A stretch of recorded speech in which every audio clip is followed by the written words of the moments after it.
السلام علیکم۔ باپ کا رتبہ، باپ کا احترام کرو تاکہ تمہاری اولاد تمہارا احترام کرے۔ باپ کی عزت کرو تاکہ اس سے فیض یاب ہو سکو۔ باپ کا حکم مانو تاکہ خوشحال ہو سکو۔ باپ کی سختی برداشت کرو تاکہ باکمال ہو سکو۔ باپ کی باتیں غور سے سنو تاکہ دوسروں کی نہ سننی پڑے۔ باپ کے سامنے اونچا نہ بولو ورنہ اللہ تم کو نیچا کر دے گا۔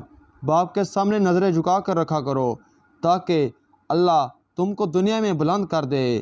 باپ ایک کتاب ہے جس پر تجربات تحریر ہوتے ہیں۔ باپ کے آنسو تمہارے دکھ سے نہ گریں ورنہ اللہ تم کو جنت سے گرا دے گا۔ باپ ایک مقدس محافظ ہے۔